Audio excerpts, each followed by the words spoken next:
Summertime production, summertime fine. She got a pretty mind, a Howard alum. Hey everyone, welcome back to another episode of Summertime. I am your host, Summer Hill, and today I am with my sister, Nasa Devora Davis.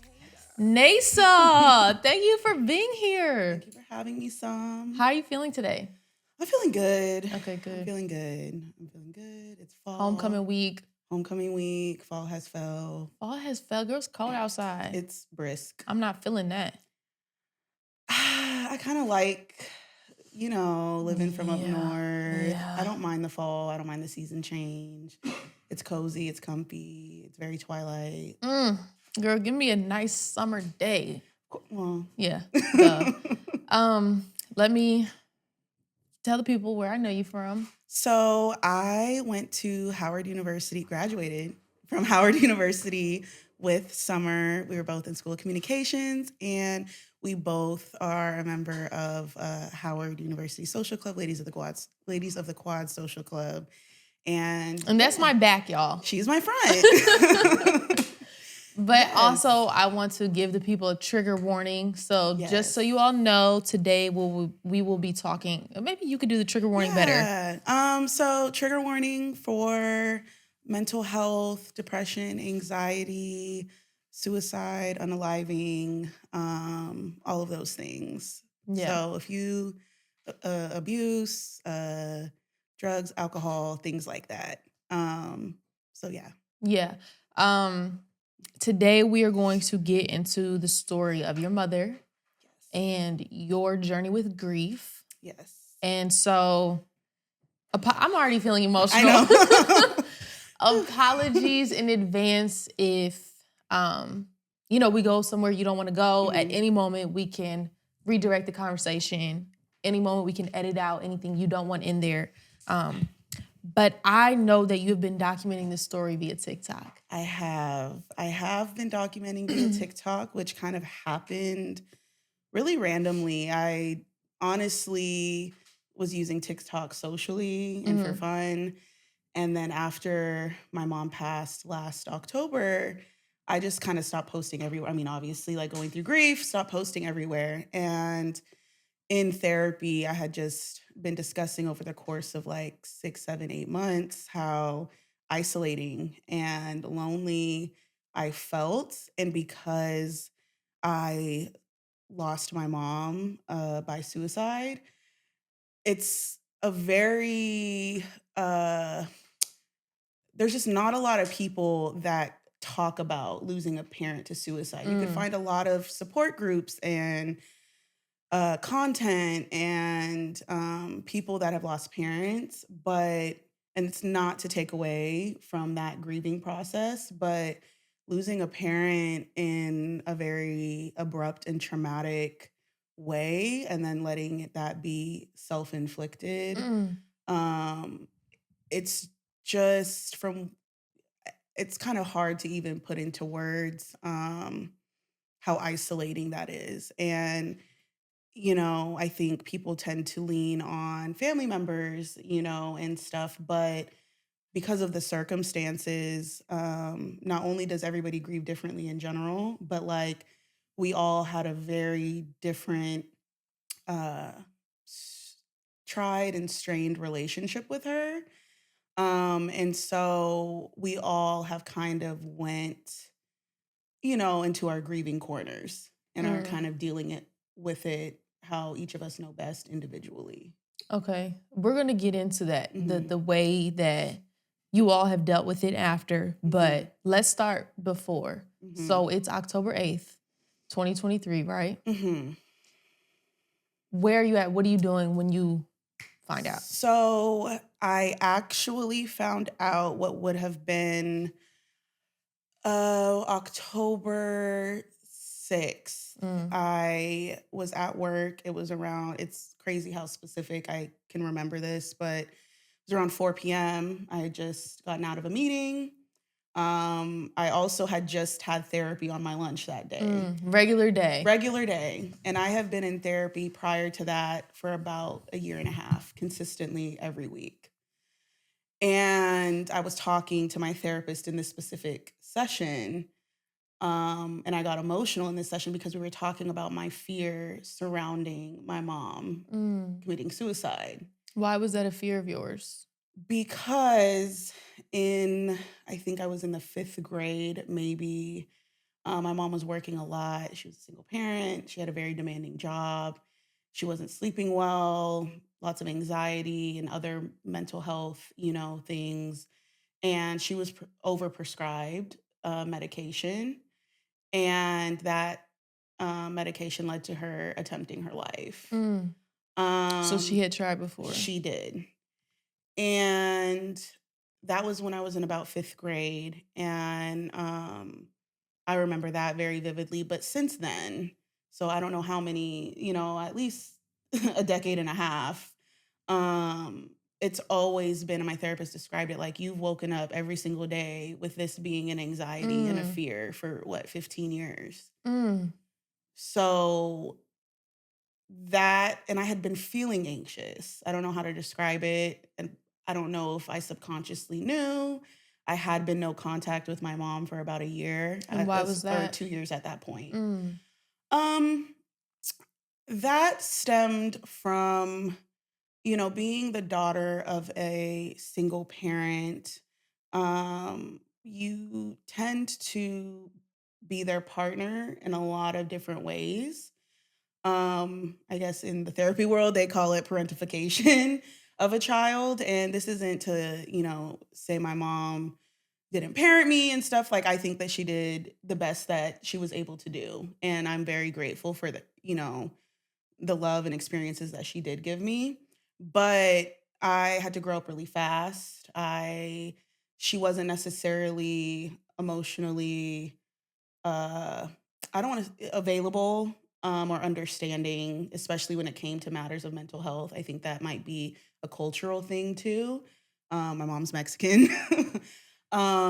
So it got to a point where I was feeling very responsible for her happiness. I would hear a lot of like, "You're my world. I don't know what I would do without you." A lot of her coming to me for advice and coming to me for things and depending on me emotionally, and in a lot of other ways. And it led to us arguing a lot. I felt suffocated and stifled. I felt like I couldn't live my life because I had to run everything by her. This is, love her, but she expected to like live with me forever, even if I get married. And like that was an expectation. Like it wasn't a joke. It was, I'm moving with Nasa. Yes. And it didn't, I felt like I had to hide a lot of who I really was when it came to her or that side of my family. That goes into like how I grew up and, the dynamic of my family, and they tease a lot and, not really primarily living with the Black side of my family. My dad's Black. It was a lot. And I have a lot of childhood trauma. And we had a very big blow up argument. And this was the moment you decided to go no contact? Yes. So what was that argument based on?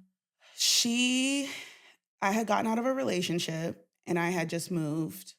And she and I kind of, when I was in the relationship, hadn't really been talking as much.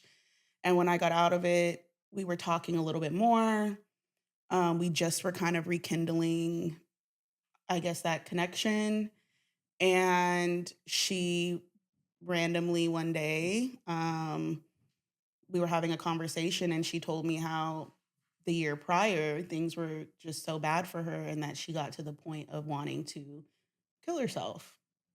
And that things were better now, but that she went as far as to write me a letter and like do, take the steps, the beginning steps to do that. And that she wasn't in that space anymore.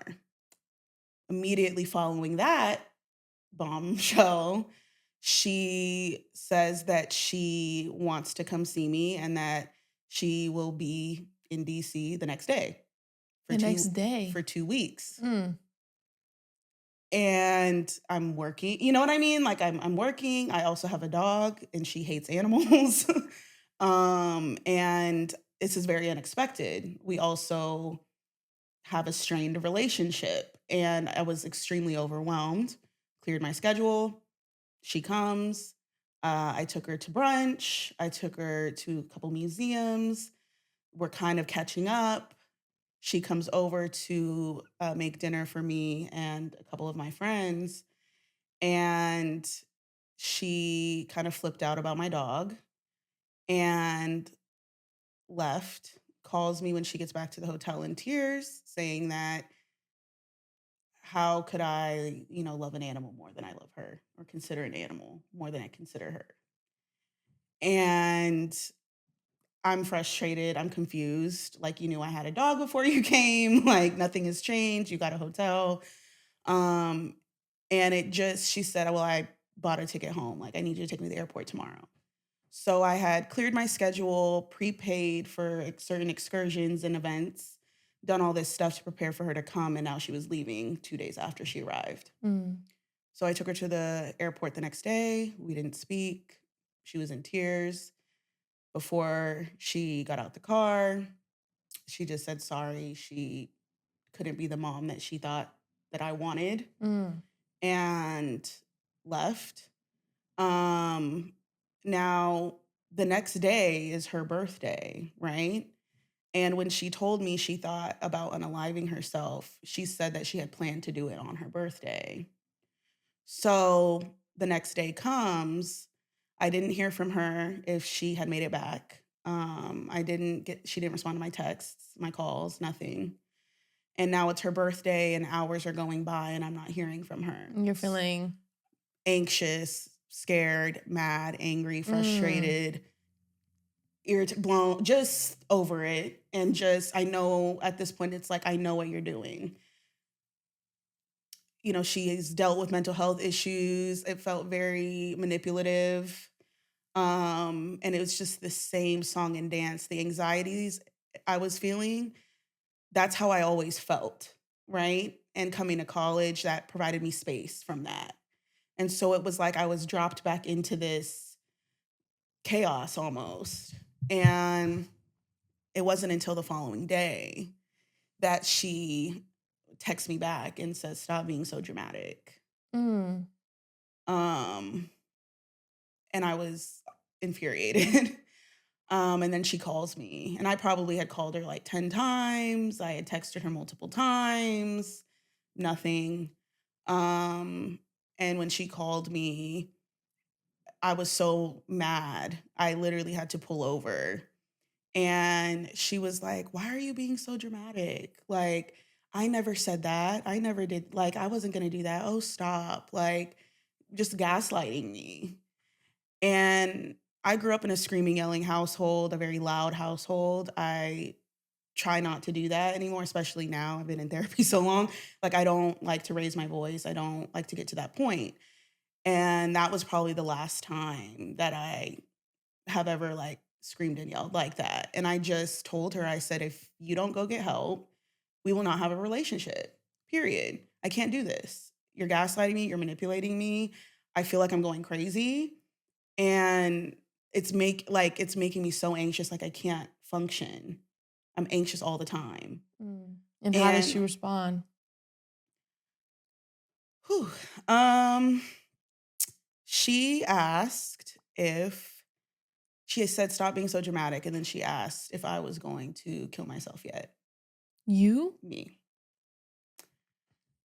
And that's why I went no contact. Because at that point when she said that, it just was very apparent to me that like whatever she's dealing with, I've kind of hit a brick wall. Like there's no rationalizing with irrational. You can't level with somebody that doesn't want to be leveled with. And I kind of like got quiet and I just said, when you go to therapy, we can talk. Until then, like I'm done. And I hung up on her.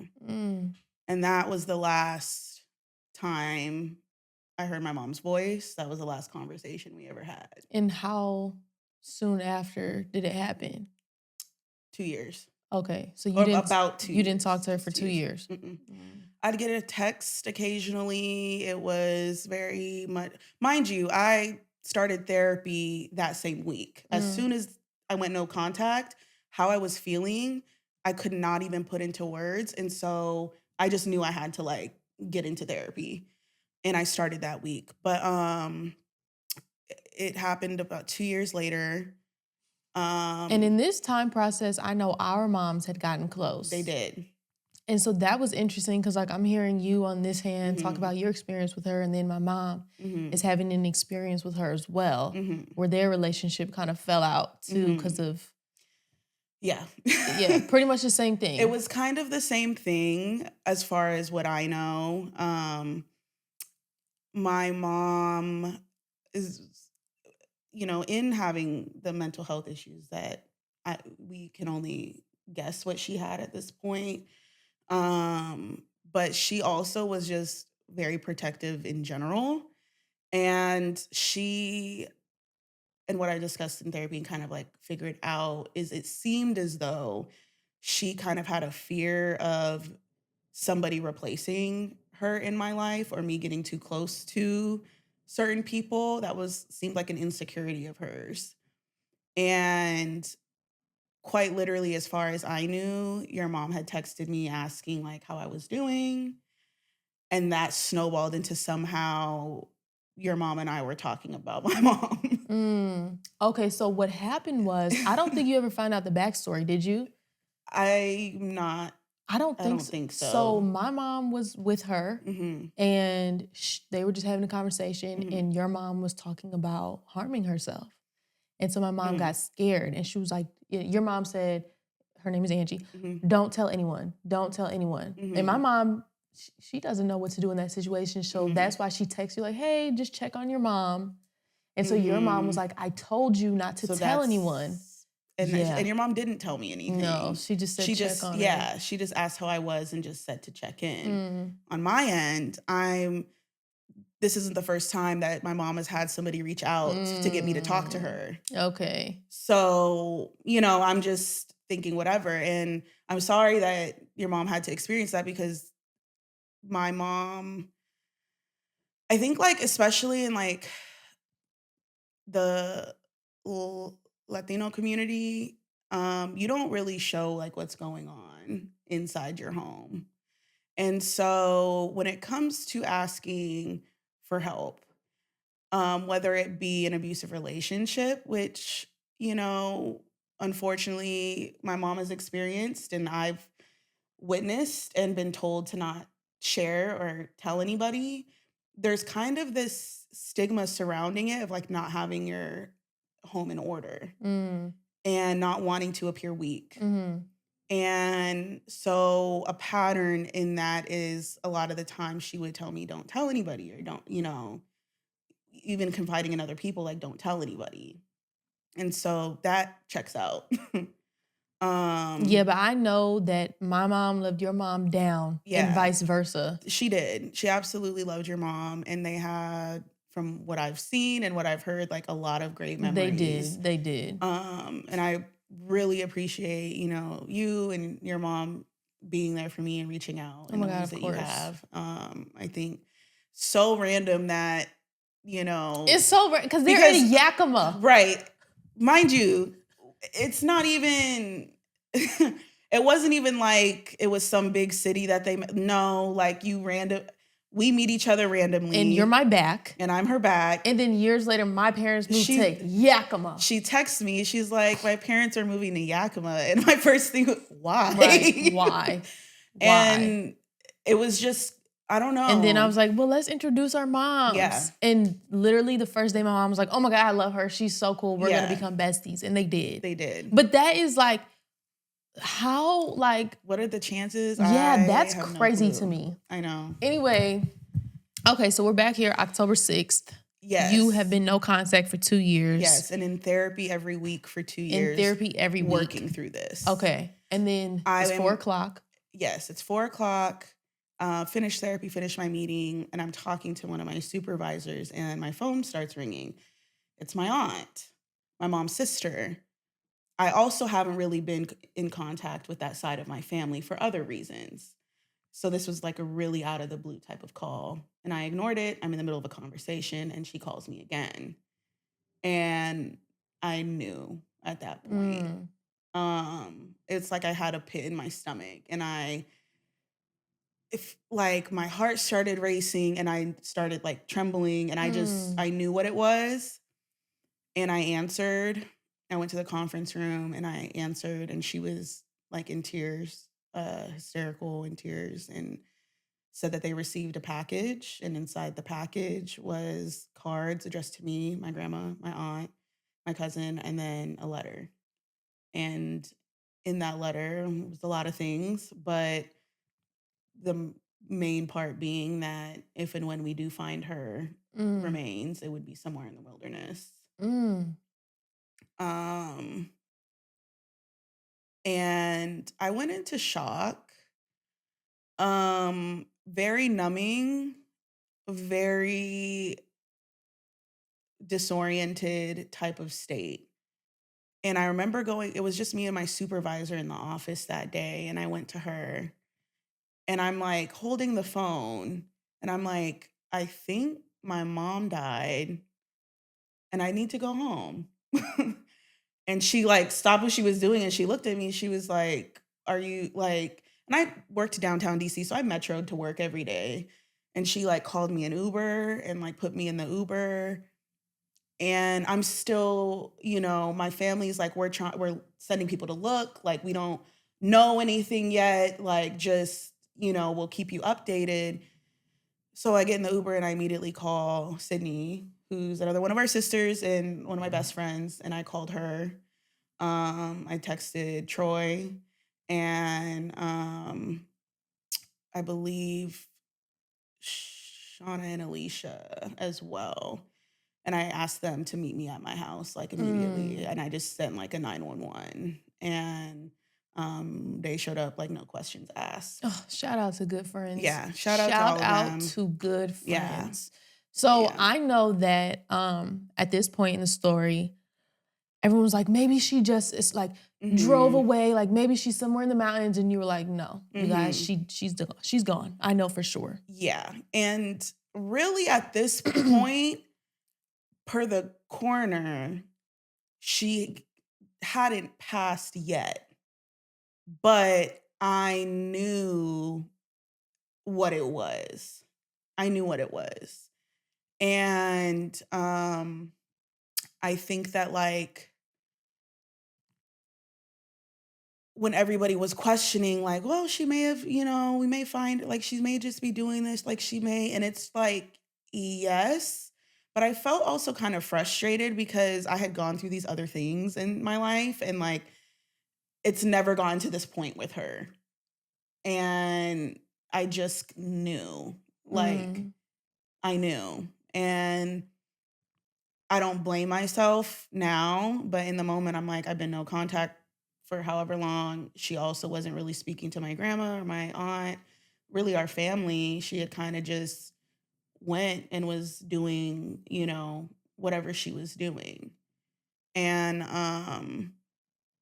yeah, I think that's what also made it a little bit more traumatic than like and I'm not trying to compare deaths, but like I was telling my therapist, like I feel like, oh, it would have been easier if it had been like a car accident or Mm. you know what I mean? Like Mhm. something like that. Because then And you wouldn't have had the same guilt of like, right. And then she's like, well, like death is death. And you would have been in that position saying it would have been easier if it was this. mm, Like it's hard to mm, forget about the how.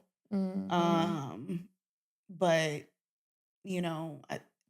I think for a while I kind of, and I'm still dealing with it, but I took kind of ownership over trying to be the one to fix her, or I should have done X, Y, and Z, and should have let her come and move in with me, and should have let, all these other things happen. But like at the end of the day, it's her life.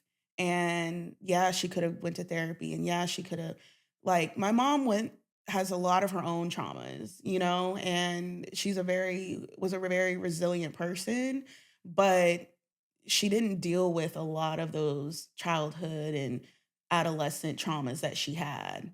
And when you don't deal with stuff like that, it's gonna manifest itself in other ways. And my therapist just told me like there are some people that it's just too much for them to deal with. Mm. So, and that's not in my control. It's her life. She could do what she, just because I'm her daughter doesn't give me some, you know, overarching Superpower. control Right. over her life. She's a human being. And that's something that I think I've taken away from this whole experience is seeing people as humans and my patience, my tolerance, how I interact, how I share and give my time. I'm a completely different person Mm. from October 5th of 2023 to to now, completely different. Okay, I want to hear your takeaways, but first, so you had your friends meet you at the house, hmm and you're there and trying to figure out what's going on. How does the story unfold? How do you find out what's happening? So my aunt, and it kind of went from my aunt to um my aunt's stepsister. I guess technically like my aunt, but we're so close in age and stuff. It just the relationship dynamic isn't necessarily like that. It's more like sisters kind of. She kind of was keeping me updated. I remember sitting there and needing to have somebody explain to me what exactly was going on. Like, why are we sitting here again? What's really going on? I needed to repeat it to myself over and over because it just was not computing. And this would have been Thursday. And then Friday, so Thursday, everybody's over and stuff. And as you know, they need to go home, they go home. Um, and um, one friend stayed with me until like 5 a.m. or something. And then Friday morning, my other best friend in LB, Deja, got there and she sat with me. And again, I felt like there was nothing. Because I remember I came that You morning. did. Mhm. Before she got there, you Mhm. came. And it was just like I remember a lot of, I remember laughing. I'm the type of person like when I'm uncomfortable or like I don't know how, like I'll laugh. And so I remember that being a thing. I remember just needing to be explained like what's happening. I know that from what I heard at this point, family, friends, police, park Looking rangers, for her. everybody was looking for her in the mountains. Everybody going to all her favorite camping, kayaking spots, everything. Looking And for her car. looking for anything. They had pinged her car last before she lost service, was going to the mountains. Her phone was off, and it was just they were looking. And so at this point, my family had booked me a flight to Washington. I was gonna leave the following, I was gonna leave that Sunday. And it was just kind of like waiting, which is torturous. It's I would not wish that on anybody. I don't understand how families who have a missing, family member or anything Mm. go through that because it is horrible. Um, What are you feeling as you're waiting? Like, it's like a numbness. When I say confused and disoriented, I can't even really like wash a dish. I'm like putting myself back in that place. It's like I can't wash a dish. What is drinking water? Like it's like you almost just can't. You can't do anything.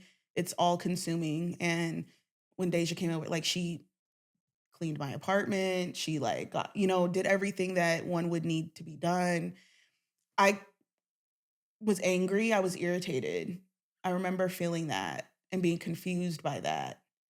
But angry and irritated because like she was doing this mm, and it felt targeted to me it specifically. felt personal. It felt extremely personal. So you get to Washington, Yakima, hmm and Wasn't shortly after, right? No. So we get to Washington.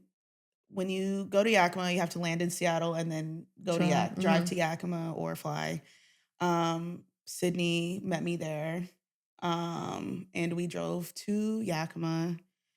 When we got in the car, Megan, who is that aunt, this my mom's stepsister, she was just kind of updating me, like, we still haven't found anything.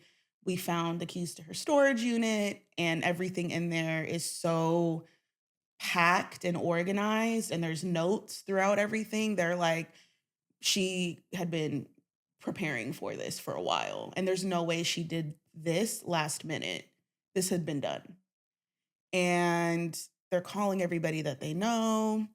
Some people are like, I last heard her. She texted me, thanks for being a good friend. I haven't seen her in X amount of days, just grasping at straws at this point. And when I got to Yakima and I saw my family, it was very emotional. My grandma, my aunt, uncle, and my grandfather. But we all knew. And it would have been that prior morning or late night, early morning. And we all had felt it, And so it was just a matter of getting the confirmation and like it being official. I remember us being scared that they would never find her and that we would just have to live with this question mark. And that was terrifying because how do you... So then when they did find her, what was your immediate reaction? Because I know it couldn't have been relief or something similar, but... I get to my grandma's house around like noon and we like have a late dinner or early dinner. Everybody goes home and then they turn right back around because when my aunt went home around 6 p.m., the police were waiting for her at her house. And so she came back and she was like, they found her. A hiker had found her.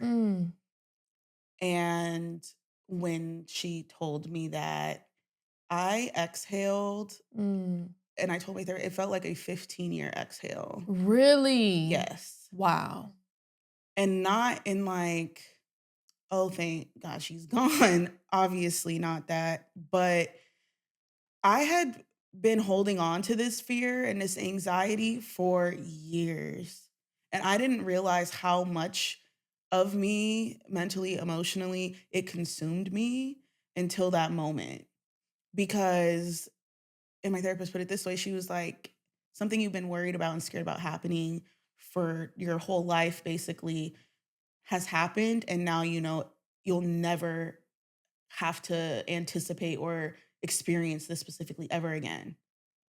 And it creates a space that is so new and confusing, you don't know what to do with it.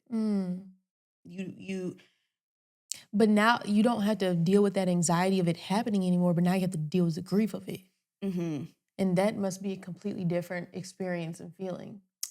It is. And I think that last year, because everything happened so fast after they found her, it was just like boom, boom, boom, boom, boom. So found her Sunday night. She went to the coroner. Monday morning, they call us. Because of the state that she was in, we have to cremate her today. So come and say your goodbyes. I chose to not see her. We all did, except my grandmother. That's her baby. So you know what I mean? I respect that. It was recommended that we don't. So I chose to not. They cremated her the next day on a Tuesday. Wednesday, we had to pick up her remains and I had to go to the bank. It launched me in this position of like, there's no manual on when you lose a parent, what happens. And if your parent is a single parent, as their child, you're the next of kin. So I had to make all the decisions. I was the only one that could choose X, Y, Z. I had to handle everything. And I'm so grateful that there are people there to support me as best as they could in that moment. But it was really hard. I flew back on a Friday and I went back to work on Monday. So I didn't feel like I could grieve there. It was handling business. And so it wasn't until I got back home that again was in this very confused what just happened state. Um I was in therapy like every other day at this point, and I think that's probably when the anger kind of set, the deflecting, the anger, the disassociating. I wasn't really trying to deal with that. In my mind, I had prepared for this day for so long. Why don't I have my shit together? Like if Impossible. I was expecting this, why am I not handling it better? And so I dove into work. I dove into, homecoming happened as soon as I got back. I pried myself out of the house to just get out of the house. And I went, I think I tweeted something earlier this month, but that looking back on those photos from last year, I don't see anything behind my eyes. Like it's just quite literally a shell. I remember that. And I was just really trying to distract myself. I did not want to be home for months. It did not feel like home. It felt like the home of the person I was before. Ooh, tell us what your therapist said. Mm. That really has stuck with me so heavily. So she had told me that in trying to articulate how I was feeling, and articulating that specifically, and saying, I just want to feel like myself again. She said, hate to break it to you, you are never going to feel like that version of yourself again. That version of yourself who knew her mom, whose mom was alive, was going through what you were going through at that point in time, like no longer exists. Girl. That person is gone. And at that time, it was still early. It still technically is. It's only been a year. But she was like, you need to get to know who this version of yourself is. And you need to embrace her, because the more you fight her, the worse this grieving process is going to be for you. So who is this version? I'm still trying to figure it out, to be honest. I think that what I thought like I said, I thought about this happening for so long and I was so scared. And I thought that I would just dive into like vices, and I thought I was going to be partying and drinking and this and that. And I really was the opposite. I started grad school. I did better at work. I was very low key. I really didn't want to be around anybody. It was confusing for a long time. It really up until July of this year, the end of July, is when I feel like I kind of woke up. What do you think it was about July or this time period? I think that for the first several months of this year and into last year too, I was filling up my time with people, with things, whether it's being with friends or watching something or sleeping, or I was just not feeling. Whatever I could do to not feel, I was doing that. Whatever I could do to not be home, I was doing that. And I think that it wasn't until I took space from people, not even necessarily by my own choice. People travel, people have like, it wasn't until I took that space and I had to sit alone in my house, uncomfortable. Can I curse? Uncomfortable as fuck from the end of May to the beginning of August, and deal with it. All those emotions that I was trying to control and just be fine, be fine, be fine, be strong, be fine. And I'm hearing this from like other family members, and you're so strong and we don't want to have to worry about you, and make sure you take care of yourself. And it's like, I've been doing all of this. It wasn't until I sat in silence, I was uncomfortable. I cried and I hate crying. I'm trying to get out of that. Oh, I hate it too. My therapist said there's like research that shows that letting tears fall down your face is way more therapeutic than immediately wiping them before they've had a chance to fall, and that it's a release and that you need to do it. So we're trying to cry. Yeah. It just doesn't feel good. I don't like it. It annoys me, to be honest. And I'm trying to work out of that, but I had to cry. I was so anxious and uncomfortable. I had to TV, TikTok, nothing was doing it. So I got coloring books and I started coloring. And when I say I colored through like an entire coloring book within like a month, like that's all I was doing was coloring, sitting there, friends checking in, bare minimum, like of everything. And then in July, it was kind of like there's a month left of summer. Well, you know, I like outside summer. And I look back and I'm like, we're halfway through the year and I've spent the entire year really in like hermit mode. And it's a blur. And I was like, I need to do something. Like, I don't like how I'm feeling right now. And I can just feel myself like dipping into this and being comfortable here. And I don't want to feel that way. So I started going back to the gym. And I started, you know, going on longer walks with my dog and just even starting there. And then it was, you know, my therapist was like, what are other things that like you know, like to do, just other outlets and stuff. And so I was like, okay, like coloring. And I was still feeling that isolated feeling. And that's when she was like, well, journal. And I'm like, I can't take myself seriously. I feel like, as told by Ginger, like, your diary, like I can't. I respect to people that do. I've tried. I can't do it. And she was like, well, why don't you like make a video and like you don't have to post it, but like just talk to the camera or make a voice note and just get your thoughts out. And she was like, or do post it if you're comfortable. She's like, you're talking about not having a community of people that specifically know and understand what you're going through. Like, you know, maybe there's other people out there feeling the same way. And so that's what started the TikTok posting. Have you found a community? I've found a few people. I'd feel seen. I don't necessarily, there is a community waiting to connect, I feel, if that makes sense. But I've had people DM me, I've had people leave comments, and whether it was 20 years ago or 2 years ago or it happened a month ago, they agree like it feels good to be seen. And like it's just something that unless you've gone through it, you're not really gonna understand at all. And I wouldn't want people to have to understand. Yeah. Yeah. What has grief taught you about yourself and about life? About life, I would say, is patience and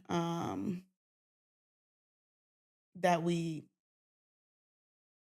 can't control anything outside of how we treat people and how we choose what we choose to do with our physical self. We can't control people's reactions, can't control what they do.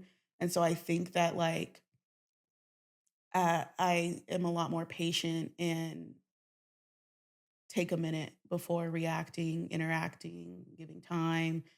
And I have a lot more empathy for people, especially in how they come across to me or how they treat me. Now, it's not saying tolerance, you know, I won't be disrespected, but I know that a lot of what people do and say it only has shit to do with them. It has nothing to do with me. Why do you feel like that's something grief taught you? Like, why did it take the lesson of grief? Because and this is like therapy me, because I've learned that how I grew up, which was in a very uncontrolled lifestyle. I moved a lot, you know, mom was, you know, a lot of different jobs and just here and there. And I tried to be hyper controlling of my surroundings and my environment, especially when I got to college. Mm. And even with like people, like my mom was a very loyalty is what matters. Loyalty is the end all be all. Like that's what matters in friendships, relationships. If people show you one time that they're disloyal, then you need to drop them. And that I was that type of person. I would drop people all the time. And what I learned in working through that trauma and working through my mom issues is that words have meaning. My therapist said she had me look up the definition of loyalty, and it's allegiance to a superior, Mm. person. And then she had me look up allegiance, and it's like there has to be a superior and an inferior for there to be allegiance, right? And so you can't have loyalty without someone A being hierarchy. in a higher power than you are. And that this word tends to be used to manipulate, control people, Mm. right? And I was in my cover letter, like I'm such a loyal person and this and that. And hearing this, I was like, but what do you? And she was like, you can't quantify loyalty, right? You can't measure it. So hypothetically speaking, if I do something illegal and it's becoming a detriment to my lifestyle, my success, my family, whatever, and you as my friend feel like in order to be loyal to me, you need to get somebody involved and stop it, that's loyalty to you. To me, that's disloyalty. Mm-hmm. You can't measure something. There's no way to Subjective. quantify it. It's subjective. So how can you hold somebody to a standard that doesn't exist? Mm. Your definition of it is different than mine, which means you'll never meet Right. me, which caused me and causes a lot of people to live their life through frustration and feeling like they don't have anybody and that you know what I mean? And I had to realize that I cannot control people. I cannot control how people treat me. I cannot control people's actions. I can't even control what happens to me, True. but I can control how I respond. Mm-hmm. Life happens, things are going to happen. It doesn't matter if give every homeless person on the street $1 every time you see them. Like, that's great, but life is life. We don't have control over it. But without the bad, There's no good. there's no good. You have to have both. So how do you feel towards your mom now? Are you still angry? Like, have you forgiven her? Like, where are you at with that situation or with that relationship? It's so interesting because where I was right before this happened was working on defining what I wanted our relationship to be. Mm-hmm. If I felt like I had space to have her in my life. And to go from working on something for 2 years to like pivot, Yeah. Yeah. I miss my mom every day. Our relationship wasn't perfect. She wasn't perfect. None of us are. And I think that I still have some anger and resentment. It shows up in waves. I think that mainly I just miss her. I'm trying to not forget bits and pieces of things, her laugh, how she sounded, how she felt when she Just hugged like me. you, girl. Literally, just like you. It's trying not to forget those things. And it's also, I think I look a lot to the future. And that's what makes me sad, is all the things that she won't get to be a part of. And, as, sad and confusing and difficult as this whole situation was, and my mom dealing with the mental health issues that she had, like there was a lot of fun memories. Like she provided me a lot of opportunities and experiences, and loved pranks and loved Halloween, and like, which currently I'm like, girl, please don't try to prank me from the other side. I'll be scared. Like that is something she would do though. She would do it. And so just like, I don't know, in my times of sadness, I also look for like the joy, funny things. And like I've seen, you know, she put in her letter, like, find her in the rainbows and the hummingbirds and the butterflies. And that was her letter to you? The general. Okay. Yeah, letter. And I do find her in those things. And like have seen like a week after a hummingbird, on the day that we found out, it was a double rainbow in the sky. Butterfly, just little things. And it's an ongoing process. I'm not going to say that last week was the anniversary. Like I felt anger. Watching people's TikToks and people are getting married and having babies. And I'm just like, damn, like my mom's not going to be here for any of that. Like my children will never know her. They'll know her through me, but they'll never get to experience her.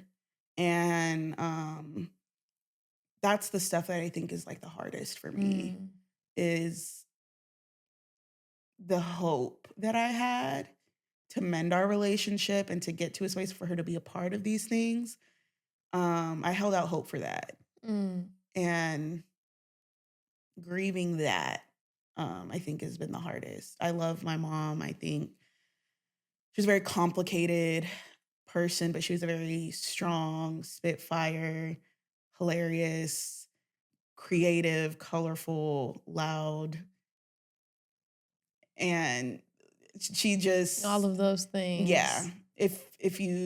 Most people loved her, and if you didn't, that she was didn't a give you a fuck. Problem, right? She did not give a fuck. Right. I have tried to, because I haven't lost too many people really, really close to me. Like losing a parent, that's something you cannot prepare for. There's really no words to soothe you. So I've been trying to like, you know, look into death a little bit more, come to have a relationship with it. Because right now it just seems so far from me, but I know it's not. And growing up with older parents and older grandparents, I've always like, you know, I know it's coming. I don't know when. I know it's coming though. And I know I'm gonna have to deal with it. So like, I've been trying to research death and come to terms with it. And one of the things that I saw that really stuck with me was that like, you know, we look at death as like, it's final, it's over, it's infinite, there's no more. When in reality, we should be looking at it as like, there's just a transition in the relationship, right? So you don't have a physical relationship, but you still have an emotional relationship. You have a spiritual relationship. The way it looks changes, right? So I want to know from you, what have you learned about death? Yeah, go ahead.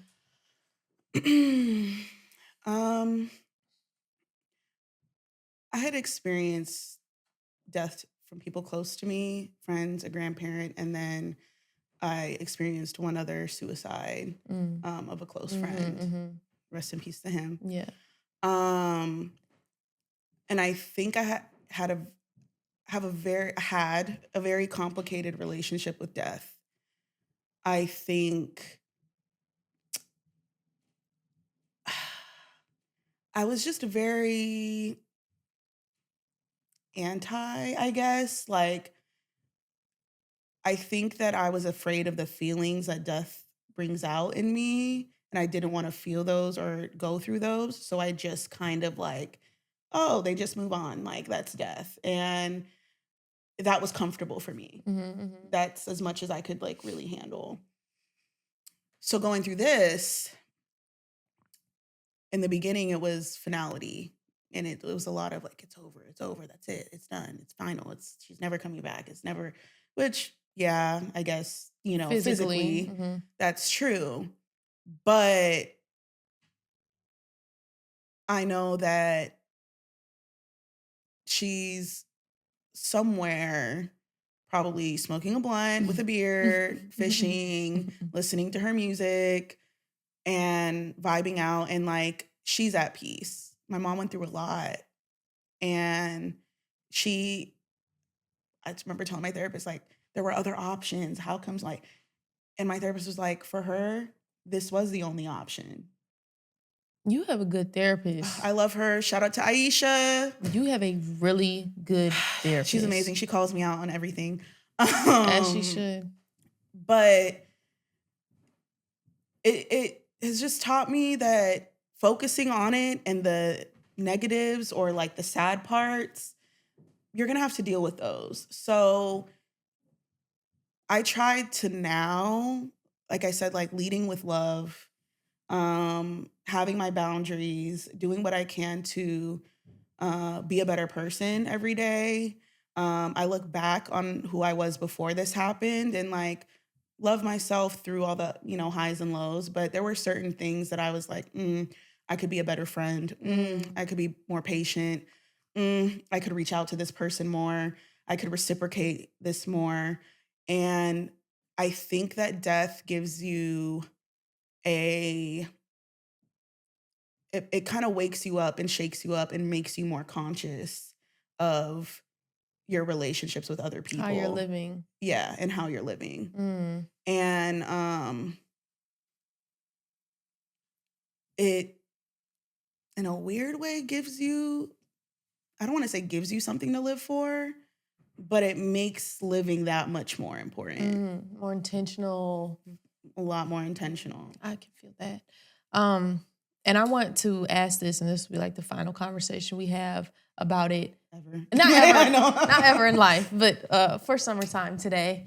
Obviously there is some etiquette around losing someone, around grief, around how you reach out, right? And my issue is that, and this sounds so selfish, but like I want people to know when somebody loses someone, say or do not say this. Like, are there specific things you should or should not do? Because, like, I know everybody be like, stop telling me you're sorry for my loss. Like, you know what I mean? Like, is there etiquette we need to follow? I can't speak for everybody. Yeah. For me personally, I didn't mind people reaching out in the way that they felt comfortable reaching out. Okay. I think the be strongs don't, what do you think I'm doing? Right. I really have no choice. Yeah. The be strongs, the are you okay?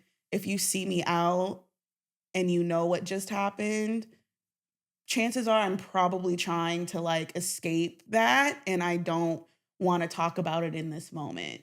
So like when I was at homecoming a week and a half later, I didn't want people coming up to me every 2 seconds asking me if I'm okay and I'm sorry. Like, damn, like I know what's already going on. Like, so I think that giving your condolences is always good. I think that what I appreciated the most was after the immediate, the people that continued to check in or to invite you out.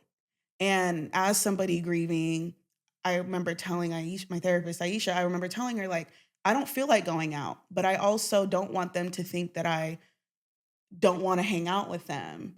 And she's like, and this is where communication comes in. And I told this particular friend, I was like, please keep inviting me. I don't know when I'll be ready to join you, but I appreciate the invitation. I think it's the people that will just stop by or, check in. I think that that's the most helpful after. I have friends, other friends that still check in with me and it's been a year. And especially around the birthdays, the holidays, the Mother's Days, like it can be difficult. And so there's value. And I've had people who didn't say anything when it first happened. But 4 months later, I didn't know what to say, but I want you to know that I'm here and if you need anything. And it's not like I'm grieving. So it's not like I'm keeping a checklist of who, did and who didn't. But the people that did, I will remember them, y'all, forever. Forever. And it means so much. Like, I don't know how I could have gotten through this past year without people like you, Sydney Dej, Troy, my LBs, my sisters, all of them, because there's too many to name, and my friends. Like, y'all are my chosen family. And Y'all have watched my dog so I could just be depressed. Choppy. Y'all have brought me food, flowers, cleaned my apartment, just called and sat with me on the phone. Like, it just having people show up in whatever way they can. I think just the showing up piece, the offering.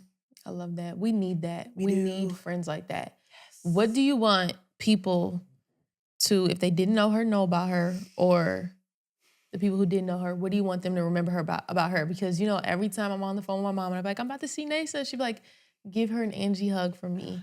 So it's the hugs. The hug is the lipstick, the red lip, the all black, the Halloween. Yes, my mom, she loved red lip. She loved glam. She loved makeup. She loved shoes. She had over 300 pairs of heels. She also loved camping and fishing and gutting fish and hunting and pitching a tent and cooking and pulling pranks. Halloween was her favorite. She absolutely loved a trick, a prank, a ghost story. She also was very real. If she did not like you, you would know. If she loved you, you would know. And she would tell you 10 million times. Yeah. She would give you a hug that would pop your head off, squeezing you. She was very generous and kind. She gave back a lot. She's cooked in the pandemic and fed hundreds of homeless people, shelters, would donate as much as she could whenever she could. Probably some things were dangerous, like picking up hitchhikers, Yep. and taking them where they needed. She drove cross country twice. She lived a very fun and full life, I will say. And we did have so many great, funny, hilarious memories. She loved she was a creative, she was an artist. She loved makeup. She was a makeup artist as well. She loves anything from rock music, Metallica, AC/DC, to Nicki Minaj, Lil Wayne, Drake, to Christian music, to whatever. She was a very vibrant, versatile individual, and she loved her joint. Yep. She loved a Mac and Jack beer or a shot of Fireball. That was my mom, and she loved to play pool. She was a pool shark. Al Pacino, Godfather, Scarface, all of that stuff. She was cool. Yeah, she was. She was a cool woman. I remember on 420, we smoked the blunt. I'm like, this my girl. This my girl. It was a Thanksgiving where I had visited. I think it was like my freshman year Thanksgiving. And she was like, before we go to grandma's house, we're going to either smoke this 10-gram joint or you're going to take a dab. And I was like, I'm going to take the dab. And she proceeded to give me a dab that had me tuck myself in bed fully clothed. And I had to just lay there and process. I think I may have thrown up. Oh, man. And she was just laughing. She was fun. She was lit. She loved to have a good time. She loved to party. But she worked extremely hard and was not afraid and did not shy away from hard work at all. Shout out to Mama Ange. Shout out to Ange. Naysa, thank you so much for sharing this story. No, you have no idea how much this means to me to share this story of something so intimate with me and with everyone who will tune in. I hope that, people are able to watch this and take something away, just feel better about their situation or, feel more connected to you. So it really means a lot that you did this. Thank you. And like I said, thank you for creating a space that is comfortable and feels, open enough to share. And it's summertime. It's summertime, baby. Yay. Summertime.